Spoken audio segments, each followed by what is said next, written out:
နေညိုညိုလမ်းနဲ့ဆွေးများမလို့ကျုပ်တို့ရဲ့ရွာလေးကတချင်တွေဆိုချိန်တန်ပြီဆိုစပါးကင်များမဲဆိုအိမ်ပြန်ချိန်ဆိုစနီးကြောလေးကကြိုနေညိုညိုလမ်းနဲ့ဆွေးများမလို့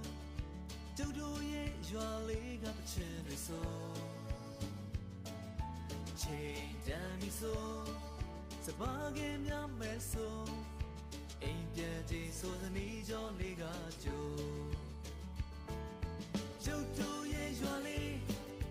ငြိမ်းချမ်းတဲ့ရွာလေး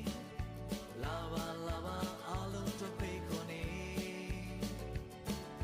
ကျုပ်တို့ရဲ့ရွာလေးဟိုဝေးကစိတ်လည်းတဲ့ရွာလေးလာပါလာပါအားလုံးတို့ဖိတ်ခေါ်နေ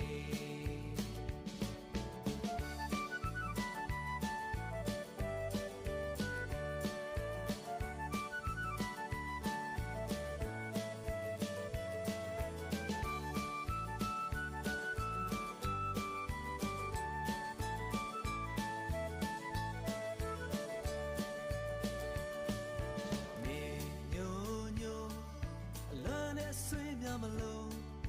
ကျုပ်တို့ရဲ့ရွာလေးကတချင်တွေဆိုချိန်တန်ပြီဆိုစပါးကင်များမဲဆိုအိမ်ပြန်ချိန်ဆိုသနီးကြောလေးကကြို